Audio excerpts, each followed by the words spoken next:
What's up, everybody? Mike here with the Fox Valley Whiskey Society and the Glass Less Traveled. And today we've got another review for you guys. This time, this is our Driftless Glen cask strength rye barrel pick that we did with the help of Malloy's Finest Wine and Spirits. Just recently did a review of the latest Maker's Mark private selection that Malloy's did. Those bottles are actually right behind me right now. You can find the link to that pick right up above me right here. So feel free, please watch that and definitely go grab a bottle for yourself. But today we're going to be doing the Driftless Glen cask strength rye barrel pick that we did with the Fox Valley Whiskey Society. This is a 5-year cask strength single barrel rye whiskey. This comes in at 61.5% or 123 proof. These guys are up in Baraboo, Wisconsin. I had a chance to meet Renee with Driftless Glen, one of the owners of Driftless Glen, some time ago at a restaurant in St. Charles, the Balmoral. Wonderful Scottish restaurant. Wonderful people that run the place. Colin is a good friend of mine. Great Scotch selection. Just really good people. And I had a chance to meet Renee Bemis with Driftless Glen. She gave me the story and sampled a lot of the different products with me. And I was really impressed with the quality of the product, to the point where we actually decided to do a barrel pick with them. This was back in 2019. Unfortunately, the Fox Valley Whiskey Society was such a new group. There wasn't enough of us just yet.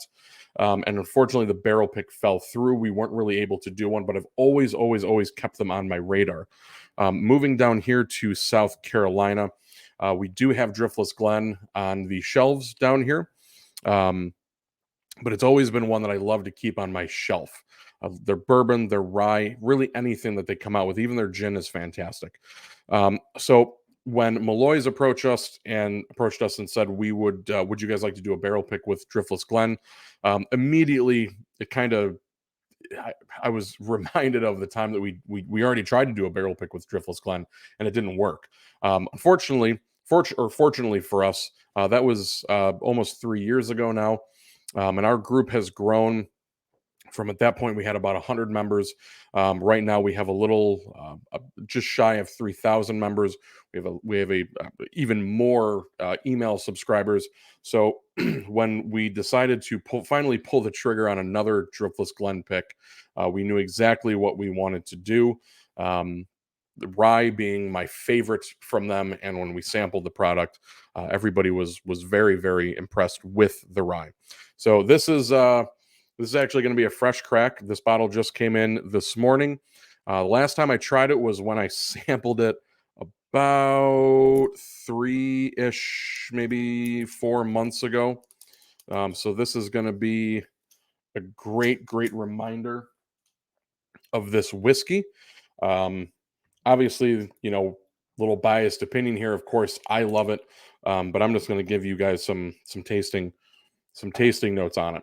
There are still, in case anybody is wondering, as of Super Bowl Sunday, February 13th at 1:00 p.m. Central Time, there's still about 20 bottles of this left on the shelf at Malloy's, Glen Ellen, Lyle, and Naperville.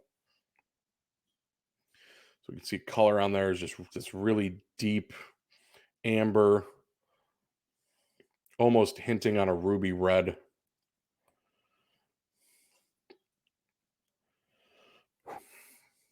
Wonderful. Now, let's sit for just a second. So we've done about 15, 16 picks so far with the Fox Valley Whiskey Society with distilleries all over the country. One of the things, surprisingly, that we found is that with rye whiskey, especially at these smaller craft distilleries, they are they're not the typical rye that you would find out of Canada or Indiana, what we call the 95.5 or the 95% rye, 5% malted barley, where you get that very briny, pickly, dill, peppermint sort of flavor. These ryes that we have been picking, whether it be from Tattersall in Minnesota, Driftless Glen in Wisconsin, Whiskey Acres in Illinois, Sonoma Distilling out of California, The rye whiskey that we have found that are coming out of these smaller distilleries is much bigger and bolder in profile. That you don't get those minty, briny notes that you would get from a traditional, typical rye. Think Whistle Pig, right? The ryes that we have been picking are just bigger, fuller, bolder rye whiskeys. Um, Off the top of my head, I don't remember exactly what the mash bill is on this rye, but I do remember when we sampled it, it was one of the craziest experiences that we had when picking a barrel. Samples came to us. We didn't, unfortunately, we didn't go to the distillery, although we could have. I couldn't have because it's Baraboo, Wisconsin. Live in South Carolina now. But the samples came to us, and when we sampled this one, we did it all. We did it virtually, and all of us had the same reaction to this whiskey, and that was just wow, wow, what is that? So again, really, really beautiful, dark amber color, almost borderline ruby. The nose is that slightly roasty, slightly toasty, deep baked fruit, cherry pie, apple pie. I mean, this is just deep, rich, unctuous, big, and bold.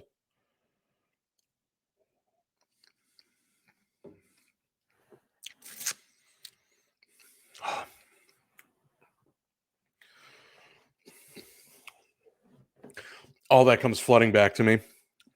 Trying this whiskey the first time and having that, wow, what is that reaction?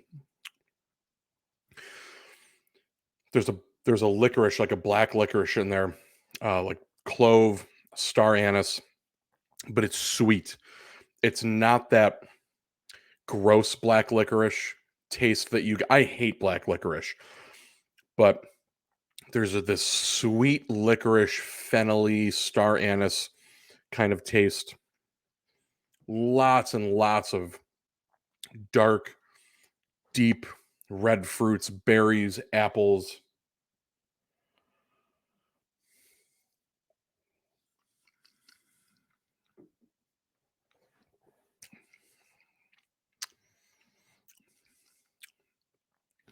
Slight hint of spearmint, but it's a sweet spearmint.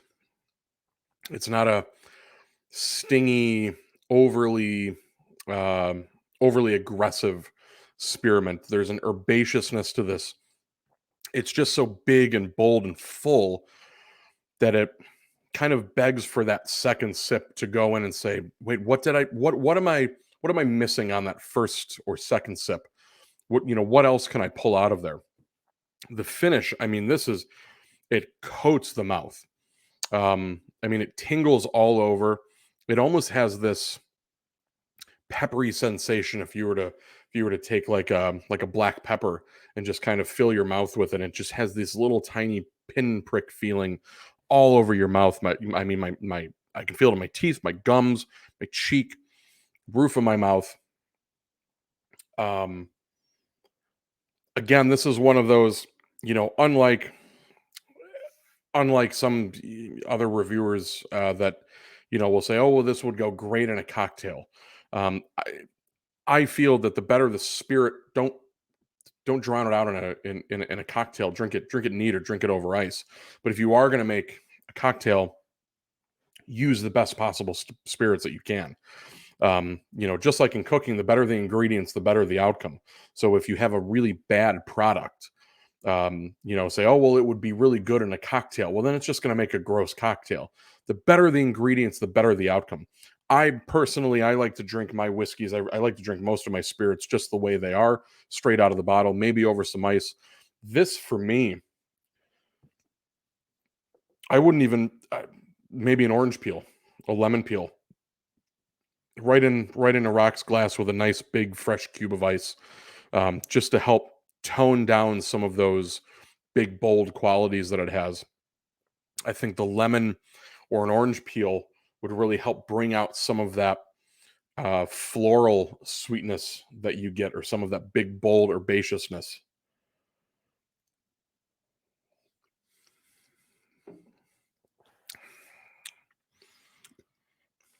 Wow, such a flavor, such a flavor bomb. Just no holds barred, right in your face about the flavor. Those are the kind of whiskeys that we like to pick at the Fox Valley Whiskey Society. We don't like to go with the traditional, everyday run of the mill. Well, anybody could get this. You can taste something similar off the shelf.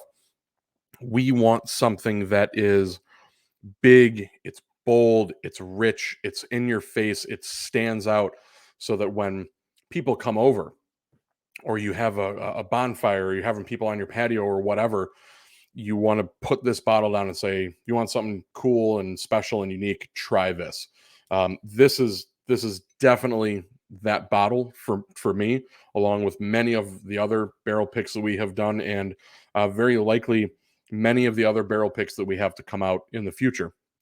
We have a long list of barrel picks for 2022. Keep an eye out. There's going to be some announcements made later on the Fox Valley Whiskey Society group page, with some really big, exciting, big names that we are going to be picking this year for 2022 and beyond. So keep an eye out for that. But until then, we're going to continue to support the craft movement, craft distilleries, craft breweries, meaderies all over the state of Illinois, all over the country. Support these guys as much as we can. Definitely head down to Malloy's, who has been an absolute fantastic retail partner for us, and helped this become a reality after almost 3 years of continually trying to get one. So thank you to Steve and everybody there at Malloy's. Thank you to Renee and everybody at Driftless Glen who made this a reality, and all of you that went out there and bought a bottle of this.